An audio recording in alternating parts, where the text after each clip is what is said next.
नमस्कार। मैं हूं दीपक नागर और आज हमारे साथ हैं भाजपा खेल प्रकोष्ठ के जिला संयोजक श्री दीपेंद्र सिंह बुंदेला जी। और दीपेंद्र सिंह बुंदेला जी एक बहुत बड़ा आयोजन करने जा रहे हैं 22 मार्च को। हिंदू नववर्ष, देवी पूजन, प्रसाद वितरण करने जा रहे हैं पूरे छतरपुर जिले में। तो हम उनसे जानेंगे उसकी क्या रूपरेखा है। जो आयोजन वो करने जा रहे हैं वो छतरपुर जिले बस में है और उन्हें ये प्रेरणा कहाँ से मिली कि हिंदू नववर्ष को इतने विस्तार पूर्वक वो मना रहे हैं। दीपेंद्र सिंह बुंदेला को हम लोग प्यार से दीपू दादा बोलते हैं। तो हम बात करेंगे दीपू दादा से। दादा, स्वागत है आपका हमारे चैनल द बुंदेलखंड टाइम्स पर। बहुत बहुत धन्यवाद। दादा, ये आप जो नववर्ष, हिंदू नववर्ष जो मनाने जा रहे हैं, तो इसका बड़ा हम देख रहे हैं बस स्टैंड पे, डाक खाने पे पूरा छतरपुर आपने सजा के रखा है हिंदू नववर्ष की होर्डिंगों से। तो दादा, ये इस साल आप इतने भव्य तरीके से इसको मना रहे हैं, इसकी कोई खास वजह? नहीं, कोई खास वजह तो नहीं है। और ये बहुत भव्य कार्यक्रम अगर आप कह रहे हैं तो बहुत भव्य नहीं है। ये हमारा प्रयास है कि ये जो हिंदू नववर्ष आ रहा है 22 मार्च से, और इसके साथ में नौ दुर्गा भी लगने वाली हैं, तो ऐसा विचार बना कि अब जैसे आपने कहा कि प्रेरणा कहाँ से मिली, तो इसमें मैं श्री धीरेन्द्र कृष्ण जी शास्त्री जी का नाम लूँगा, जो कि श्री बागेश्वर धाम के पीठाधीश्वर हैं। वो पूरे भारतवर्ष में हिंदुत्व की अलग जगा रहे हैं, राष्ट्रीयता, हिंदू राष्ट्र की बात कर रहे हैं, सनातन धर्म की बात कर रहे हैं। और दूसरी बात, एक तरफ हालांकि उनका प्रयास अलग है और भाजपा हमेशा राष्ट्र हित के लिए काम करने वाली पार्टी है। और चूंकि मैं भारतीय जनता पार्टी का खेल प्रकोष्ठ का जिला संयोजक हूँ, तो एक ऐसा विचार आया कि ये एक छोटा सा प्रयास कर सकते हैं। ये जो हमारे हिंदू भाई हैं, ये भी अलग अलग शाखाओं में बट रहे हैं। अभी हमारे यहाँ एक कार्यक्रम हुआ, आपको तो पता ही होगा, डाकखाने पे, मतलब बहुत सारी क्लासेस में बट गया है हिंदू धर्म। सब अपना अपना अलग अलग कुछ ना कुछ मुद्दा लेकर के चल रहे हैं। तो इससे देश विभक्त हो रहा है, राष्ट्र थोड़ा सा कमज़ोर पड़ रहा है। तो इसमें अगर एक छोटी सी आहुति हम लोग डाल सकते हैं, तो ये प्रयास मेरा है कि ये जो हम कार्यक्रम कर रहे हैं, इसमें देवी पूजन करेंगे। देवी पूजन करने के बाद फिर हम हवन होगा, जैसा होता है, आरती होगी, उसके बाद प्रसाद वितरण करेंगे। साथ में हिंदू नववर्ष के कैलेंडर्स भी हैं जो कि हम देंगे लोगों को।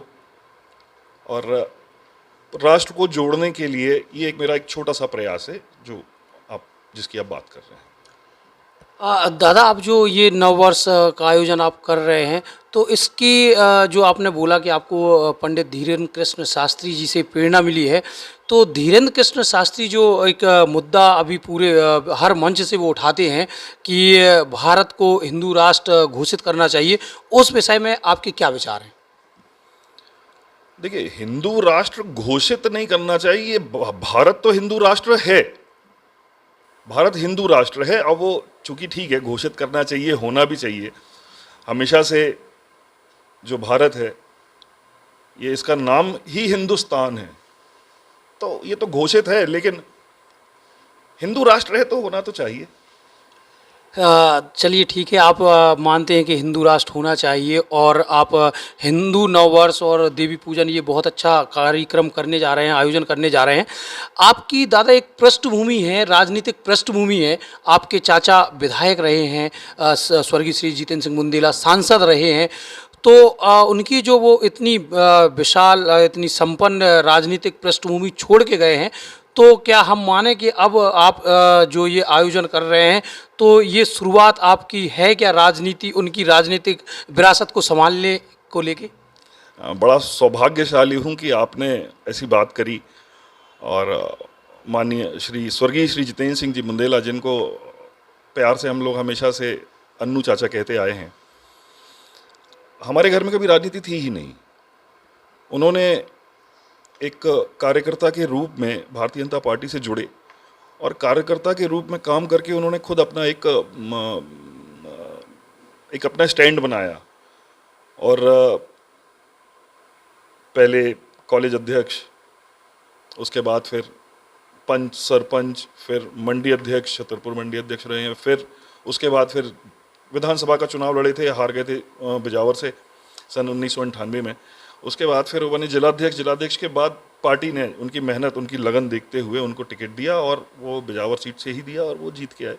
उसके बाद 2009 में खजुराहो लोकसभा सीट से उनको पार्टी ने एक बार फिर उनकी मेहनत को देखते हुए सांसद का टिकट दिया और वहाँ से वो बहुत अच्छी जीत से निकल करके आए।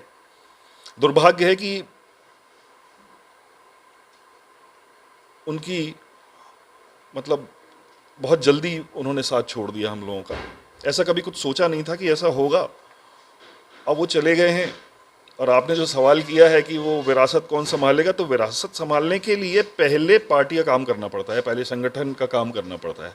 पार्टी में आपकी खुद की पहचान बनानी पड़ती है। जब तक आप काम नहीं करेंगे आपको कोई नहीं पूछेगा। और मेरा प्रयास यही है कि संगठन के लिए बिल्कुल ईमानदारी से काम करूं और भारतीय जनता पार्टी के हित के लिए मैं जितना बेहतर कर पाऊंगा मैं करने की कोशिश करूंगा। मेरा प्रयास ये है। दादा, जो सांसद जी थे, चाचा जी थे आपके, तो कोई ऐसी घटना हो आपको याद हो, जो कभी आप बैठते हैं अकेले में चाचा जी के बारे में सोचते हैं तो वो चीज़ बहुत याद आती है, मिस करते हैं आप? कोई ऐसा वाकया हो जो आप शेयर करना चाहें हम लोगों के साथ? अब उनके साथ बताने वाली तो बहुत सारी बातें हैं। कारण ये है कि वो घर के सबसे छोटे भाई थे। सबसे बड़े हमारे पिताजी और सबसे छोटे वो, और घर का सबसे पहला लड़का मैं था। तो जो स्नेह उनसे हमें मिला हमेशा, और चूँकि घर के पहले बच्चे थे तो मतलब ये मान के चलिए कि वो बहुत ही ज़्यादा प्रेम मिला है। बातें तो बहुत सारी हैं, लेकिन एक बहुत मज़ेदार वाक़या सुनाता हूँ आपको। और उसमें एक संदेश भी है। चाचा जी विधायक थे, 2003 में बने थे, 2009 में बन गए थे सांसद। तो इतने बीच में जिला पंचायत चुनाव हुए थे। तो अब चूंकि देखा कि राजनीति ये थोड़ा सा एक नए खून में जोश होता है, उबाल मारता है, तो हम पहुंचे। मेरे चाचा जी चुनाव लड़ना। तो बोले भैया कहाँ से लड़ना है आपको चुनाव, कहाँ से लड़ना है आप? कहाँ? चाचा जी जिला पंचायत का चुनाव लड़ना है और माधुआ से लड़ने का हो। बोले ठीक बात। और किस किस को लड़ना है? ना मतलब बोले तुम्हारे दोस्त यार भी होंगे साथ में, भाई बंद भी होंगे। माधुआ सामान्य है, और देखो सामान्य, फिर अपन अलग पार्टी बना करके तो चुनाव लड़ते हैं, जिताते हैं तुम लोगों को। चाचा जी समझ में नहीं आई बात। तो उन्होंने कहा कि देखो भाई, उनका जो स्वभाव था और उनका जो राजनीति करने का उनका जो तरीका था, तो उन्होंने ये कहा हमसे कि भाई हम परिवार हैं और भाजपा भी हमारा परिवार है, और जो भारतीय जनता पार्टी में जो कार्यकर्ता मेहनत कर रहा है उनको भी चुनाव लड़ना है जहां से आप बोल रहे हैं। तो जिस क्षेत्र में वो काम कर रहा है, मैं वहां से आपको लड़ा दूं या आपकी इच्छा है आप वहां से लड़ जाएं, तो ये तो गला घोंटने वाली बात हुई और ये पार्टी हित की बात नहीं है। तो अगर आप चुनाव लड़ना चाहते हैं तो आप जाइए, संगठन से जुड़िए, पार्टी से जुड़िए, मेहनत करिए, पार्टी हित में काम करिए, अपनी पहचान बनाइए। उसके बाद फिर आप कहीं सोचिए कि आपको चुनाव लड़ना है। आप लड़िए मत। लड़िए आप तभी जब आप संगठन का काम अच्छे से जानने लगे, पार्टी हित में आप काम आपको समझ में आने लगे कि आप कुछ कर पा रहे हैं अपनी पार्टी के लिए, अपने देश के लिए आप में एक अच्छी भावना हो, तब फिर आप चुनाव लड़िए। नहीं तो मतलब मेरे कहने का मतलब ये है कि वो परिवार के ऊपर कार्यकर्ता को मानते थे। वो हमेशा ये कहते थे कि भारतीय जनता पार्टी कार्यकर्ताओं की पार्टी है। और आपने शायद देखा भी होगा कि आप भी बहुत अच्छे से परिचित रहे उनसे कि उनका व्यवहार कैसा था। वो हमेशा से कार्यकर्ताओं के रहे। तो एक ये वाकया है, उसको उस वक्त तो ऐसा लगा था कि आप मना कर दिया, और लेकिन आज समझ में आता है कि अगर भारतीय जनता पार्टी कार्यकर्ताओं की पार्टी नहीं होती तो ये विश्व की सबसे बड़ी पार्टी कभी भी नहीं बन सकती थी।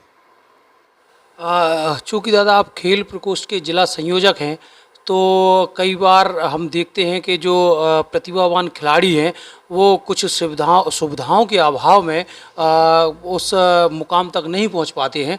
तो आप जिला के खिलाड़ियों के लिए दादा आप ऐसा क्या करने जा रहे हैं निकट भविष्य में कि खिलाड़ियों को जो कमियां हैं वो दूर की जा सकें? खिलाड़ियों की कमियां तो कभी दूर नहीं कर सकते, उनको जो कमी पड़ रही है उसके लिए कुछ प्रयास कर सकते हैं।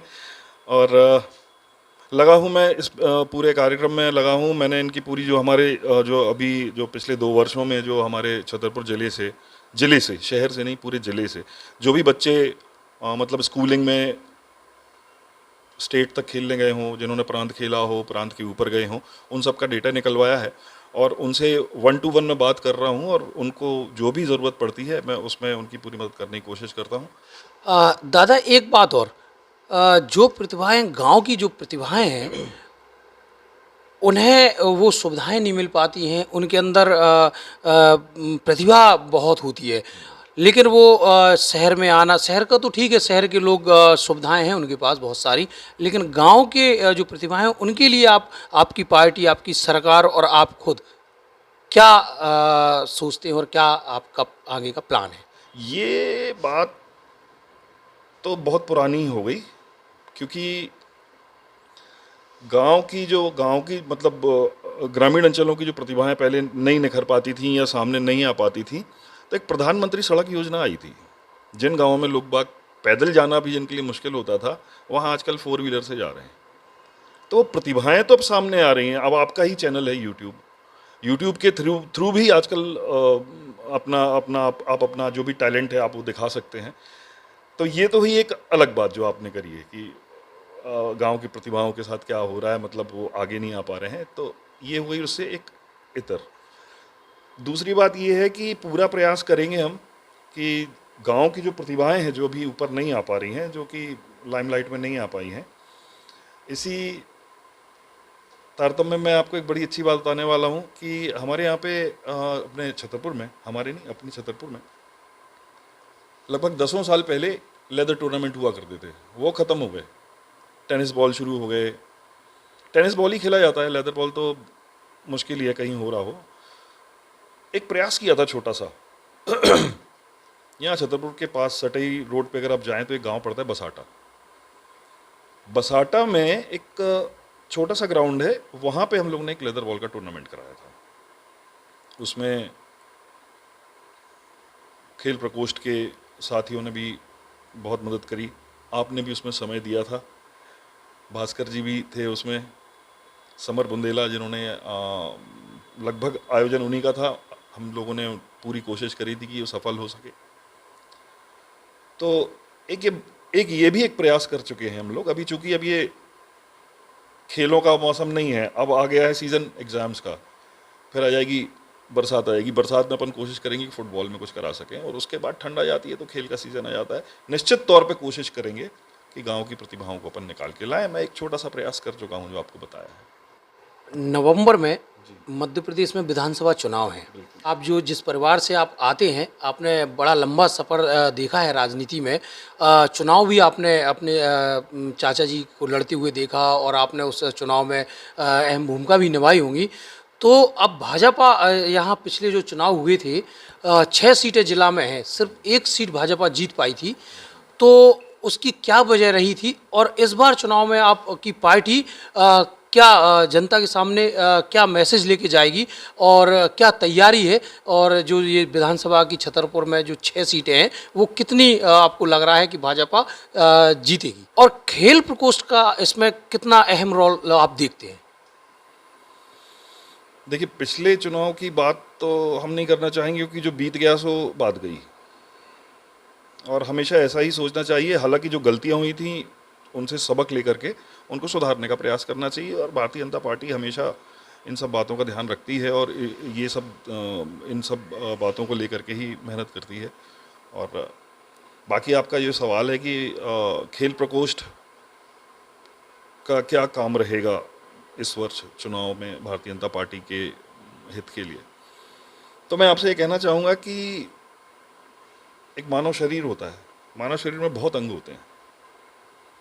तो खेल प्रकोष्ठ जो है वो भी भाजपा का ही एक अंग है। जैसे भारतीय जनता पार्टी हो गया, फिर लगभग 8 मोर्चे हैं, 17 प्रकोष्ठ हैं, तो ये एक पूरा शरीर है।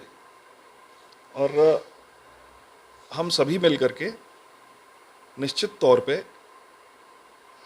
पूरी मेहनत करके तो हम और मजबूत होकर के आएंगे और 6 सीटों पे भारतीय जनता पार्टी का जीत का परचम लहराएंगे। दादा, भाजपा में छतरपुर में एक जो सबसे बड़ी समस्या है, हम लोगों को जो मीडिया के लोगों को जो जानकारी है वो ये है कि यहाँ पे गुट हैं भाजपा में, और जो गुटबाजी है वो सबसे बड़ी वजह है भाजपा की हार की। उसको पार्टी, क्योंकि आप जिला संयोजक है खेल प्रकोष्ठ के, तो आप जिला अध्यक्ष जी के साथ भी बैठते होंगे, आपके प्रदेश संयोजक के साथ भी आप बैठते होंगे, अन्य बड़े नेताओं के साथ भी आप बैठते होंगे, तो ये बातें वहाँ होंगी कि यहाँ पे गुटबाजी है। उसको किस स्तर पे पार्टी देखती है और उसको कैसे मैनेज आप लोग करेंगे? इस सवाल के बारे में तो सबसे पहली बात यह है कि गुटबाजी तो समझ में नहीं आता कि भारतीय जनता पार्टी में कहीं पे है, और ये सब विपक्ष का फैलाया हुआ भ्रम है। और चूंकि आप कह रहे हैं चुनावी वर्ष है, तो आप देखिएगा कि पार्टी और संगठित होकर के आपको मतलब बताएगी, और कहीं कोई द्वेष भावना नहीं है, और निश्चित तौर पे सभी एक हैं, और इसका नतीजा आपको चुनाव में देखने मिलेगा। और भारतीय जनता पार्टी निश्चित तौर पे प्रदेश में अपनी सरकार बनाएगी। ये तो हो गई राजनीतिक चर्चा। हमने दादा से राजनीतिक चर्चा भी कर ली, पारिवारिक भी चर्चा कर ली। अब आते हैं उसी मुद्दे पर जिस वजह से हम दादा के पास आए थे, जो हिंदू नववर्ष का जो आयोजन दादा करने जा रहे हैं। दादा, जो आप हिंदू नववर्ष मनाने जा रहे हैं, तो 31 दिसंबर को जो हम लोग नववर्ष मनाते हैं, तो वो अंग्रेजी नववर्ष में और हिंदू नववर्ष में आप क्या अंतर समझते हैं? क्या अंतर क्या है? हम लोग नहीं मनाने जा रहे हैं हिंदू नववर्ष, पूरा भारत मनाता है, लेकिन अभी जागरूक नहीं है। मुझे ऐसा लगता है, हो सकता है जागरूक हो, ये मेरा व्यक्तिगत सोचना है। अब मैं आपसे ही सवाल करता हूँ, आपको हिंदू जो हमारा कैलेंडर होता है, जो हमारे महीने होते हैं, वो आपको नाम मालूम है उनके? जैसे जनवरी, फरवरी, मार्च तो बोल देंगे, हिंदी नहीं है। मैं बताता हूँ, पूरे 12 महीने: चैत्र, बैसाख, ज्येष्ठ, आषाढ़, श्रावण, भादो, अश्विन, कार्तिक, अगहन, पौष, माघ, और अभी निकला है फागुन।